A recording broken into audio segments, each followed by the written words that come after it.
As darkness falls on a cold February day in 2014, regulars to a Gloucester hairdresser's watch helplessly as a popular young woman is brutally stabbed to death in front of them. He executes her publicly. Holly Gazzard had found her dream job, but her happiness at work masked a dark taboo at home. For months, she'd been trying to escape her violent, abusive boyfriend, Asher Maslin. Finally, she'd left him, but she paid for it with her life. Those words are the worst a father could hear, i.e. your daughter has been killed.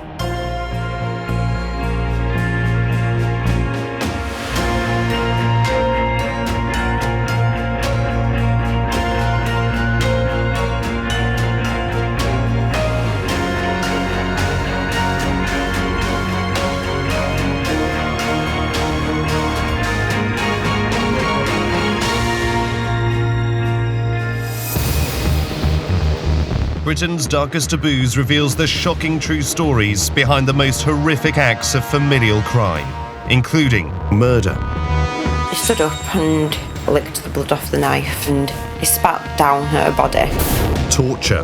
People call him an animal, but he's not an animal. An animal wouldn't do that to another animal. And abuse. I probably should have died, and I tell you what, I wish I had.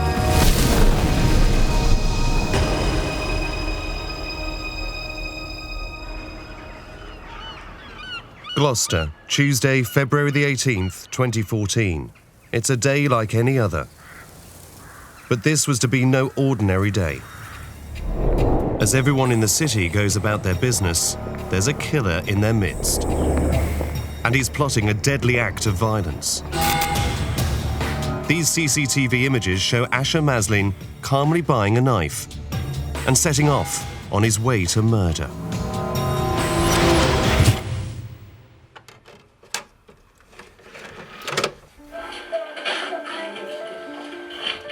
It's Holly. Oh, that. Lovely.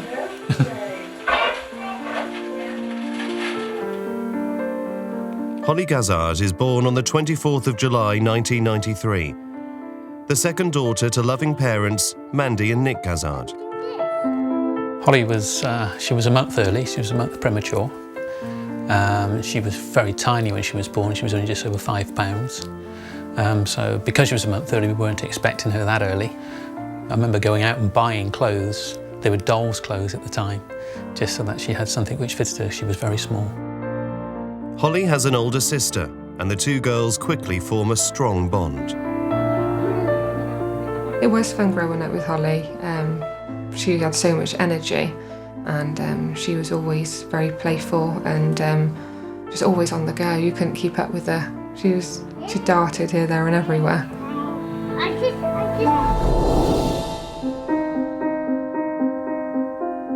As a teenager, she changed. She became very fashion conscious, very conscious about herself, her hair, her makeup, the clothes she wore. She was very stylish as well. She had ginger hair, a lovely lock of ginger hair, which she used to look after. And actually, if you see lots of pictures of her now, she had loads of styles. Holly's hair earns her the nickname Ginge, and after leaving school, she follows her childhood dream and trains as a hairdresser. When we were younger, we'd had those dolls that you could do hair with, but then I remember Holly just cut all her doll's hair off. She didn't realise that it didn't grow back, so that was a one-off. So it wasn't always the best way to start, but she soon started playing with kind of people's hair, and ever since she was little, really. Holly used to do my hair all the time. She used to practice kind of French plaits and do weird things with it. I couldn't probably leave the house like it necessarily, but she'd always try and do things. In February 2013, as Holly continues to chase her hairdressing dream, she meets 20-year-old Asher Maslin, a 6-foot security guard who towers over her. When Holly first met Asher, she met him in a nightclub, well, in a bar that she used to work at. I wasn't aware of the relationship straight away. She didn't tell me, I don't know why. I didn't know Asher before Holly started the relationship. So the first time I met him was when she brought him home one day. She said, could she bring a friend home? We said, yes, that's not a problem. But when he came in, my wife said, oh, it's him. She knew him from school days where she worked, so I didn't know Asher, but Mandy did. And Holly's mother doesn't have a good impression of her daughter's new boyfriend. She just said to me that at school he was a little bit rebellious, a little bit mouthy, a bit gobby. And she told him at the start, which was very brave, because Mandy doesn't usually say those type of things. But why does Holly ignore her mum's fears, even though the two are incredibly close? Psychologist Emma Kenny works with families in her clinic, and she's been looking into Holly's relationship with Asher. It's really difficult when a member of our family speaks out about a relationship we might be involved in and says to us, you know what, we're worried about the way that we feel your relationship is going. We have concerns about your partner. But when somebody challenges the choice that you have about your partner, you immediately feel that you have to defend yourself. This is the man that Holly has chosen to be with. She doesn't want anybody pointing out things that she potentially knows better than anybody else. Holly's parents respect their daughter's choice and welcome her new boyfriend into their close-knit family home. It seems Maslin may have changed since his school days.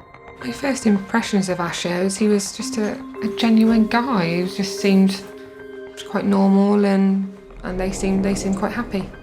We used to have a laugh with him. He was quite jokey, quite comical. And I saw that Holly was happy, so I seemed happy. He seemed quite charming when we first met him. Quite polite, quite respectful, treated Holly nicely. Things start well, but it doesn't take long for cracks to appear.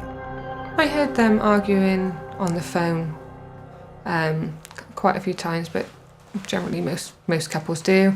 But it got a bit more frequent, and she'd have so many missed calls on her phone, and it would be a constant texting, which I didn't think was quite normal. Maslin is already showing signs that he wants to control Holly. Then, 3 months into the relationship, Maslin's mask of respectability begins to slip. When it was Mandy's birthday and we invited him, and we all 6 of us went out for a meal, and he turned up an hour late. He was drunk. He was abusive and disrespectful in the restaurant to Mandy, to me, to Holly in particular, but also to the other staff in the restaurant. So Chloe's partner had to take him outside and tell him not to be disrespectful. I was disgusted by it.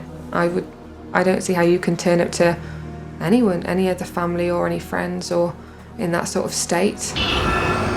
The family are now worried maybe Maslin hasn't changed after all. Criminal behaviour analyst Laura Richards advises police forces across the country on cases of domestic violence. She believes there are warning signs in this early behaviour. Well, from early on, Holly's mum had already come across Maslin at school and knew that he was an arrogant, she would call him arrogant and a gobby individual. But she ultimately gave him the benefit of the doubt, and maybe he had changed, and maybe he had sort of, matured a little bit. And unfortunately, what they found was when he was starting to date Holly, he was turning up drunk. So very clearly, there are signs that he had not changed. The very next day, Holly moves to Watford. She's ambitious and keen to broaden her horizons, landing a job as a hairdresser on a cruise ship. Holly's family hopes this may signal the end of her relationship with Maslin. So we thought, well, relationship, it'll fizzle out because Holly's going on her trip.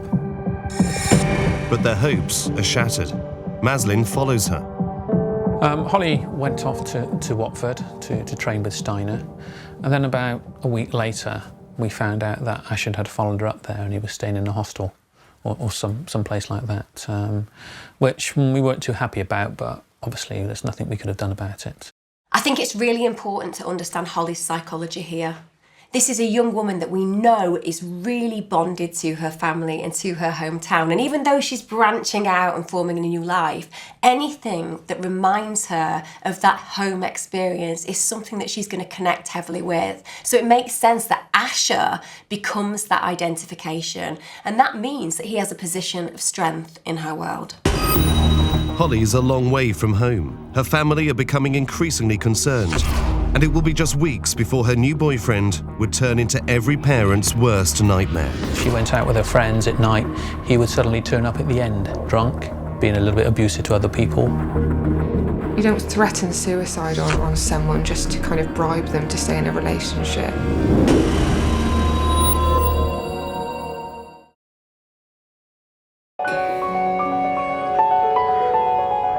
May 2013, a 19-year-old Holly Gazzard, a petite young hairdresser, has moved to London to chase her dream of hairdressing on board cruise ships.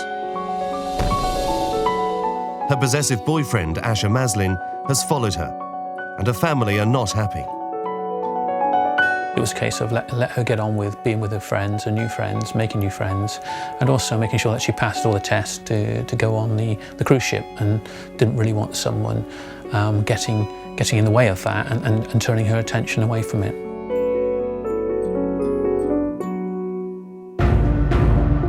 Holly gets a job on a cruise liner, but after just a few weeks, she leaves. Her family suspect Maslin persuaded her to come home. He didn't want her to go. I think he badgered her to come home. He was speaking to her on FaceTime, texting her, and I think she got pulled back by him in the end, which was a real shame, because I think if she'd have stayed on the cruise ship, she would have really enjoyed herself. Holly decides to stay in London and lands a job in a hair salon. Her family continue to visit. They're worried about Maslin's increasing control over her. There was another instance when we went to visit Holly in London, and she came out with us for the day for lunch, and whilst Holly was getting a drink from the bar, her phone was going off and off and off. You could see the messages on the front, and one of the messages was, don't let them take you back, don't let them try and persuade to take you back, you need to stay here with me. As soon as we see that Asher is actually texting Holly, saying that he doesn't want her to be taken away from him, we immediately see that there is a line drawn. Asher sees Holly as his property, but he also sees her family as a threat. It's as if they both can't have her. It has to be one or the other. When we saw messages like that on her phone, we tried to get her to come back with us. We could take her there and then with all her stuff. She wouldn't have to worry about it. She'd have somewhere to live, but she didn't want to. Even you could take her away from all of it, she still didn't want to go. August 2013, and the couple have been together now for 6 months. It's bank holiday weekend, and they decide to go to the Notting Hill Carnival. At the carnival, Holly told me that she'd taken one of Asher's cousins to the toilet. He didn't want to go on his own.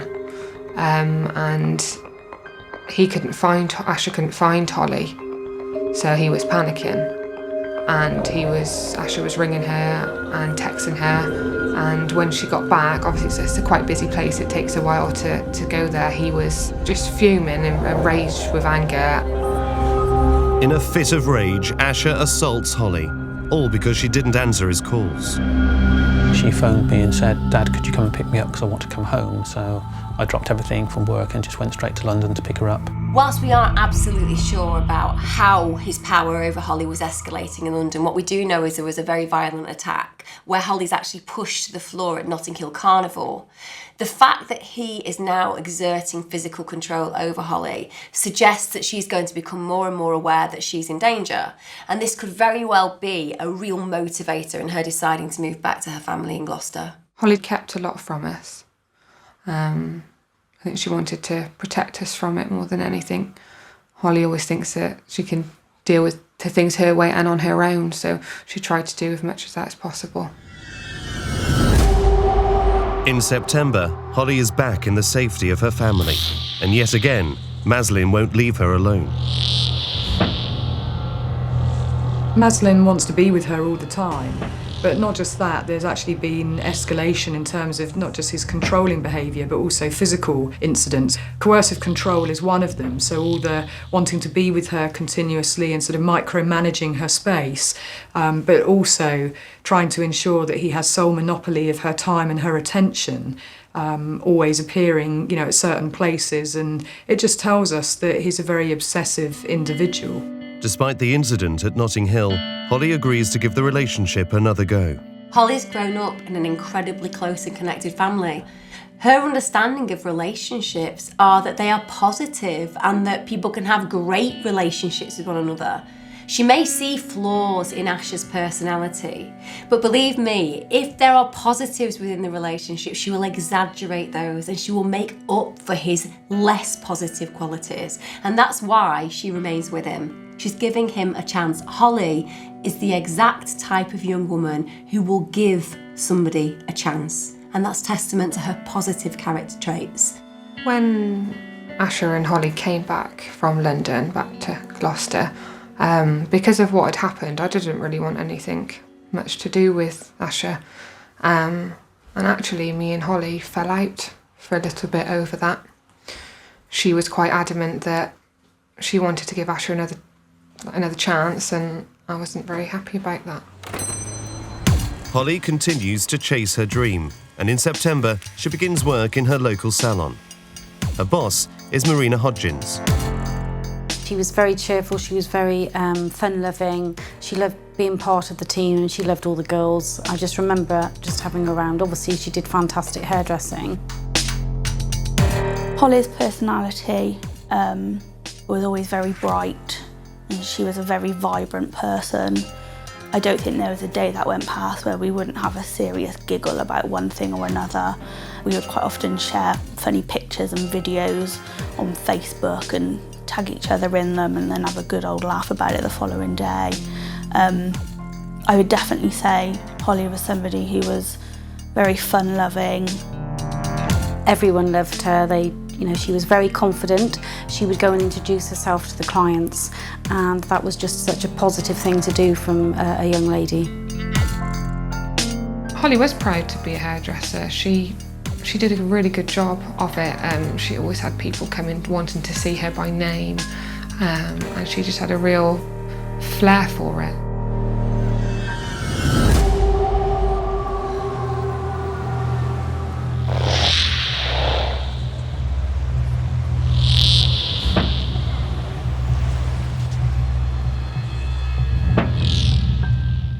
Holly may seem happy on the outside, but this hides her growing concern about Maslin.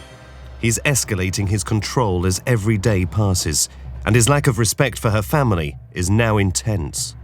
He would turn up drunk and very loud, and Asher would be quite abusive, but it was always when Asher was drunk, so we had to just get him in the house so he wouldn't cause a scene. Holly used to tell us quite often if she went out with her friends at night, he would suddenly turn up at the end, sometimes being a little bit abusive to other people, sometimes drunk, but always turning up where she was. So she couldn't really go out on her own with her friends without him being there at some stage. We know that when Asher drinks, he gets angry. We know that he's more likely to be violent and abusive after he's had alcohol. A lot of people with inherent issues, when they lose their inhibitions because of alcohol, will demonstrate their true nature. And Asher's true nature is a violent, aggressive, and abusive one. Finally, Holly can't take it anymore. She realises her family were right all along. She needs to finish with Maslin. The change I noticed in Holly probably was she wasn't quite as relaxed and herself in the salon. So obviously we knew that she was a little troubled. And there were a number of times when I talked to Holly about the relationship and said, look, if you want me to get involved with the relationship, if you want me to talk to him, tell him, let me know. But she said, no, Dad, I will handle it. I'll do it my way.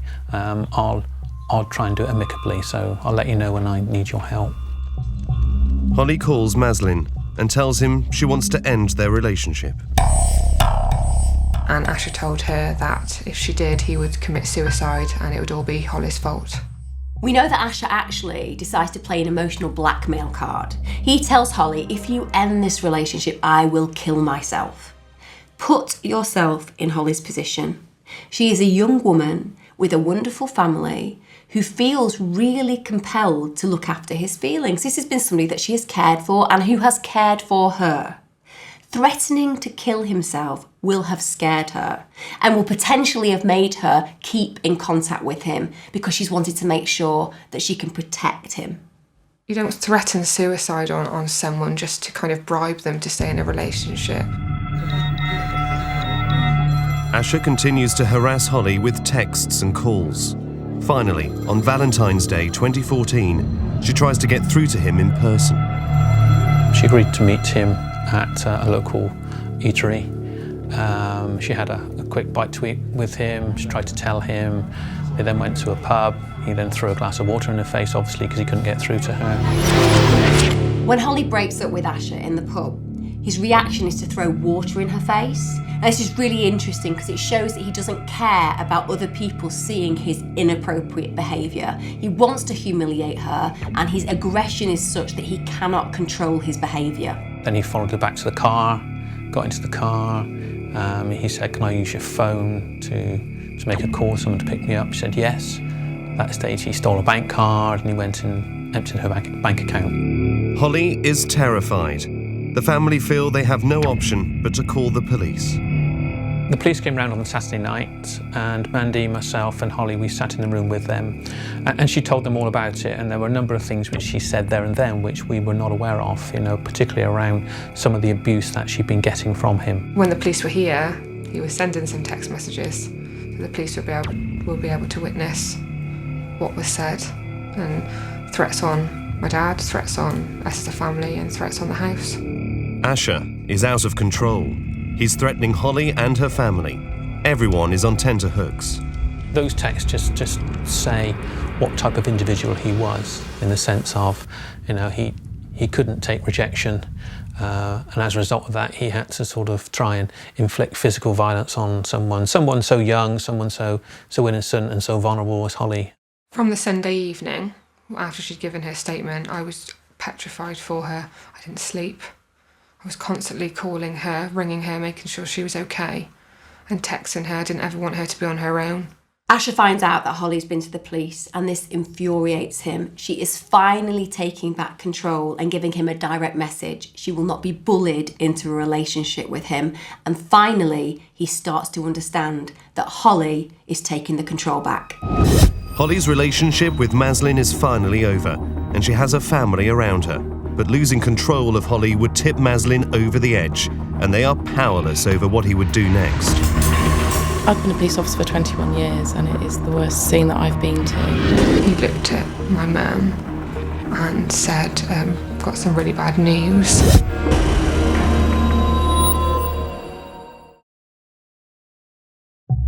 In February 2014, 20-year-old Holly Gazzard has finally ended her abusive relationship with Asha Maslin.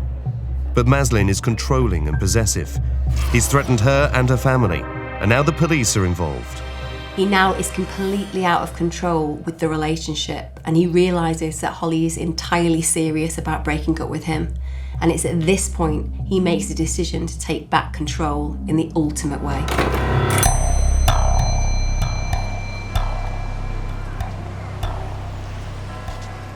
On the Monday, she had a couple of texts from him, but she ignored them. But she didn't hear a lot from him. He went quiet, and she was very, very happy on the Monday. And she came home and we sat down and we had a meal together, which was really nice. I saw Holly on the Monday. She came to my house just for kind of an hour's chill. She seemed quite herself. It was nice. She gave me a hug, told me she loved me. 3 days after calling the police, Holly heads into town before starting her shift at the Salon. So I called her at 10:20. She was just on her way to have her nails done. She said, "Dad, I'm having my nails done. I'll be okay, no problems, nothing's happened. I'll see you tonight and I love you." After lunch, Holly starts work. Alongside her is Sian. Every single person who worked that day had asked Holly if she was worried or if she was frightened. And Holly, being the ballsy little firecracker that she was, if she was frightened, she never let on.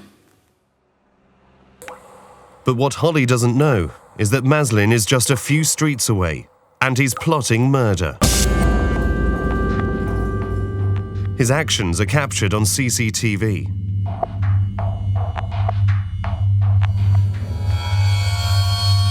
This is Asher Maslin now entering cash converters, and he's got a bag there with a DVD player in it, which is what he wants to try and get some money for. This is him walking into Wilkinson's. He knows exactly where he's going, exactly what he's got to buy. He's not worried about people seeing him. He's got his hood down, he's quite calm, collected. He knows exactly what he's going to do. He's then captured a number of times just down the high street, walking along again. Nothing that stands out about him. He just blends in with everybody else. But the difference is he's now on a mission. Holly, meanwhile, is totally unaware that her ex-boyfriend is just moments away, and there's only one thing on his mind. This is all really important footage for the police because it shows the premeditation, the pre-offence behaviour. Even the weapon of choice is an interesting one. He buys a brand new knife, you know, in terms of the blood and in terms of that real closeness in terms of that person, him taking revenge on her. You know, he wants to be up close and personal, and he wants to take that anger about the rejection out on her. You know, how dare she reject him? And with stalkers, this is something we have to be very careful of. Just after 6:15, Maslin marches into the salon. He storms over to the counter and punches Holly in the face. The clients who were here that evening had said that Holly had been attacked, and one of the clients had said that they thought they had seen a knife. Maslin then stabs her 14 times. Horrified customers look on, powerless. Asher is willing to murder his ex-girlfriend publicly. He doesn't care who can see. He knows that there'll be consequences to his actions, but that doesn't matter. All that matters is the woman who dared to say no to him dies, and he executes her publicly. Maslin runs off. Holly lays bleeding on the floor.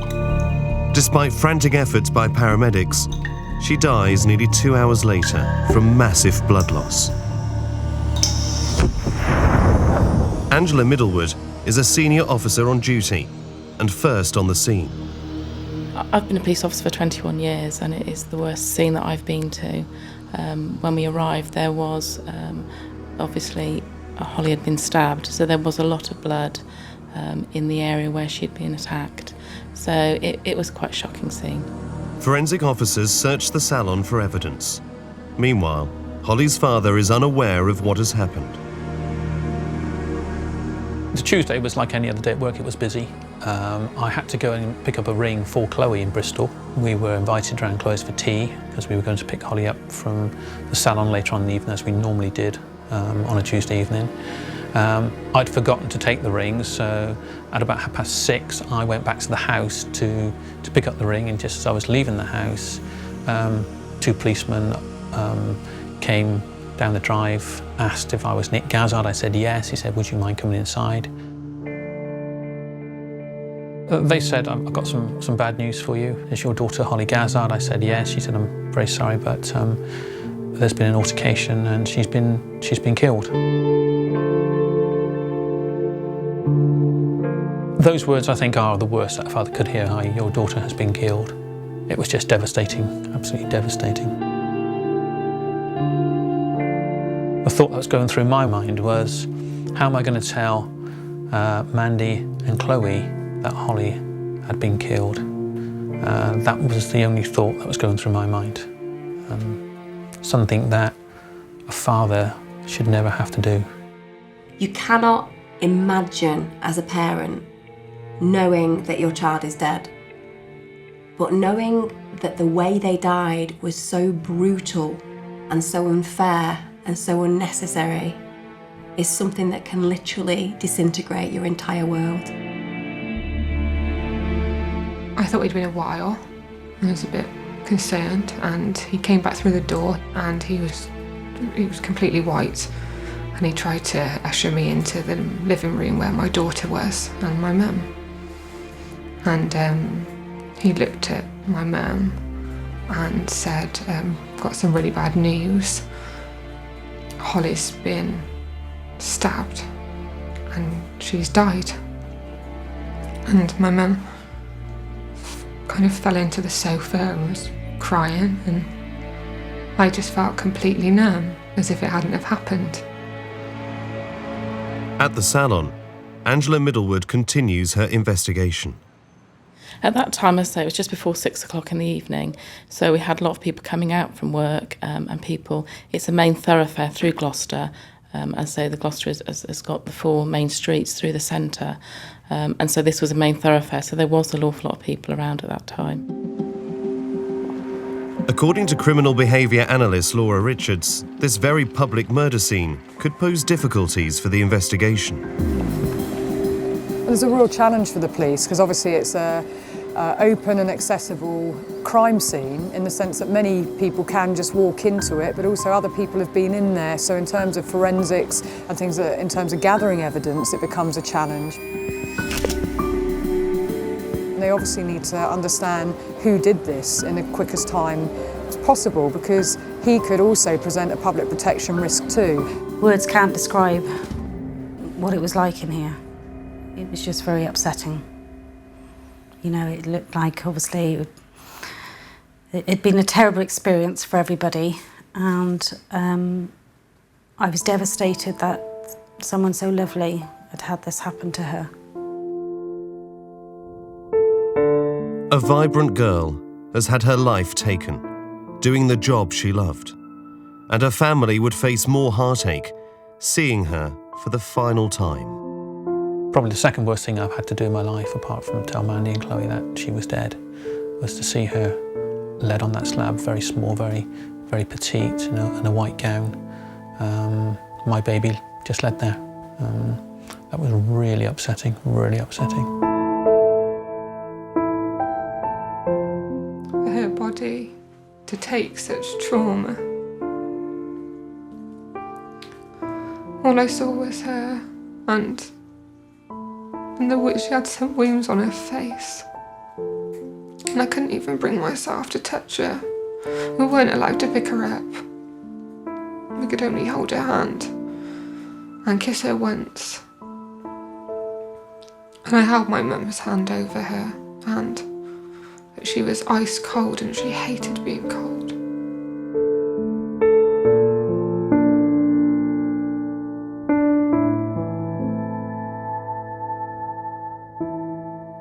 She looked like a child. She looked like a child asleep.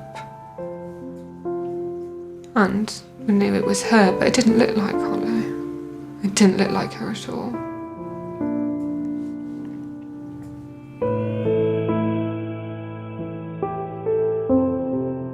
Asher Maslin has destroyed a loving, close-knit family. They gave him a chance, but all their fears about him have come true. The prime concern now is to find Maslin, but he's vanished. We needed to find out where Asher Maslin was. So that became our prime target, if you like, to find out where he was. We obviously had someone at large, potentially with a knife, so that was another concern of ours. A killer is on the run, and this is a killer who's already threatened Holly's family. The police said that he was still at large, he was still dangerous, and therefore they wanted us to go to a safe house. So we arranged to go to Mandy's mum's at that stage, and Chloe went to her partner's mum's, and they come back to the house. We picked up some baggage and the dog, and then we were put in a car and we had an armed escort out of the village. No one knows where Maslin is, or what he'll do next. It's all about the manhunt now. What would be uppermost in the police's mind, is he a risk to anybody else? It's vital he's caught before more lives are lost.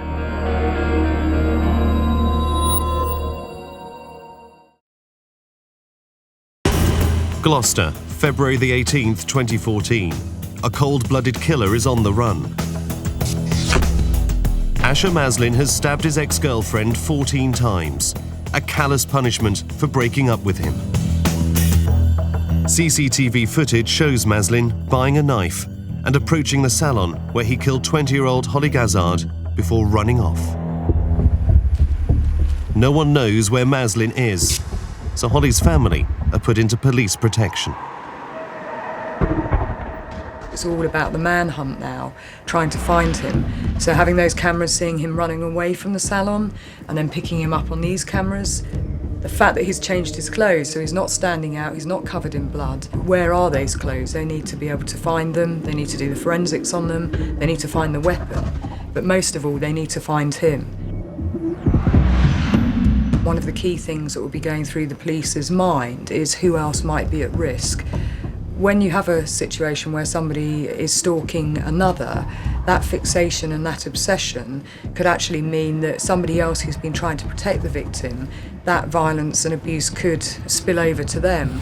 So it could have been that he was on his way to see the family, particularly as Dad played a key part and he was trying to get a restraining order. So that what would be uppermost in the police's mind, is he a risk to anybody else? Maslin is spotted getting into a taxi and heading out of the city. Officers track down the driver, and after an 8-hour manhunt, he's found at a friend's flat. He showed no remorse throughout that time and made no comments to questions when he was asked. He was no more cooperative when it got to the actual questioning of him. Psychologist Emma Kenny believes Maslin's silence speaks volumes. He doesn't care about the police. He doesn't care about rules.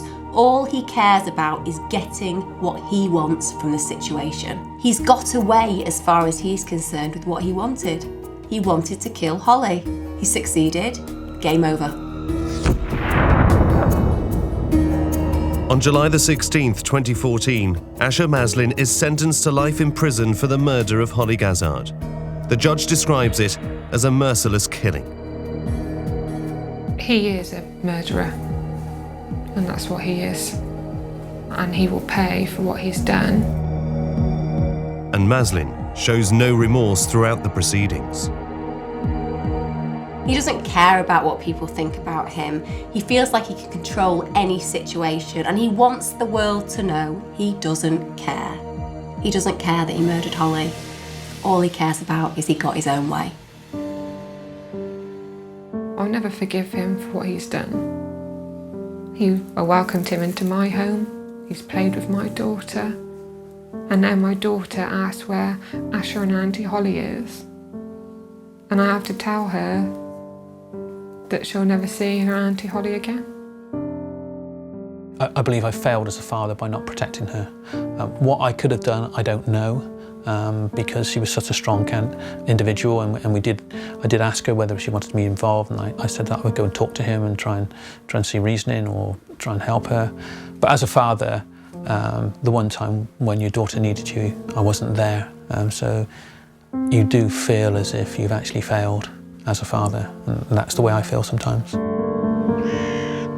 Holly's funeral is held on the 17th of March 2014, a month after she was killed. Hundreds of mourners attend. The day of the funeral, we held it at Gloucester Cathedral because it was the only place big enough, because of the outpouring of messages that we had from the Gloucester community. We were advised by the police that we needed to have it there because there were probably going to be 900 to 1,000 people attended, which is what happened. One of the worst things I'll ever have to do. But at her funeral, we wanted it to be colourful and vibrant, which it was, and everyone made a huge effort to make sure that was possible. But seeing her coffin was the hardest thing for me to do, knowing that she's in there. We had 6 pallbearers to carry it, but because she was so small, we had to put that down to 4. It was not big enough to have 6. 4 of her friends carried a coffin in. And all we could do at that stage was to focus on Holly, focus on the coffin, because that was what's going to get us through. Holly would have been very proud of what we did, I think, and it was a lovely day, but it shouldn't have had to happen.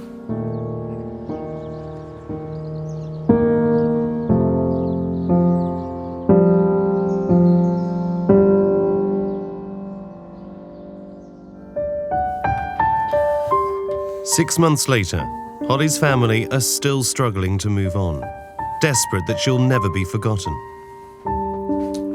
This is Holly's bedroom. This is exactly how she had it, apart from the picture on the wall there. This is her favourite saying, which she had on her Facebook site. A couple of other things which are sentimental here. This is her leavers jersey when she left school. Obviously her name was Ginge because of her hair colour. And this teddy here is the one that I bought her when she was born. So this was bought on the day she was born. So that's got great sentimental value as well. The two clocks, the one by her bed and the one on her wall, both are set at 6:51, which was the time that Holly passed away.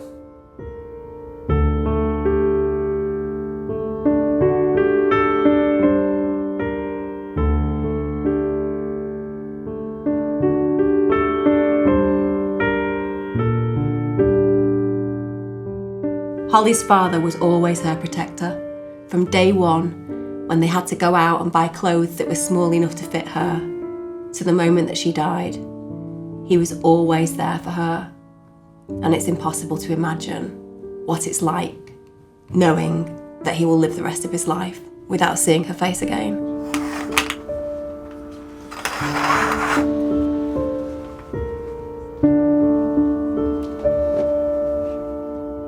The way that I certainly coped after it all happened was I didn't want Holly's name just to be forgotten. Because of the way that she was, how popular she was, I wanted to make something of her. And that's one of the reasons why we set up the Holly Gazard Trust. Holly's life was taken far too soon. So we wanted to set something up in her name to keep her memory alive, keep her legacy going, and do something that she would have done. And she would have loved what we're doing. It would have been at her heart.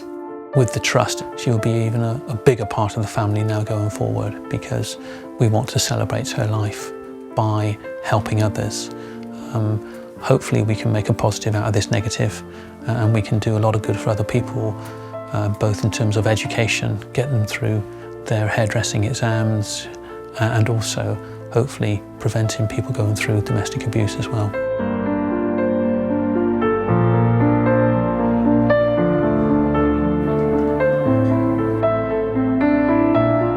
Holly going has left a massive hole in our hearts, in the family, but she will always be a part of the family. He's taken my sister, my best friend, the only person that I knew would be there for me from when we were children to when we grew older, because we're sisters. He's taken the life from our family, and there's a big hole missing now. We'd like Holly remembered as a young, vibrant, vivacious, fun-loving individual who, when she walked into the room, lit up the room and had friends all over the place, and she made people smile.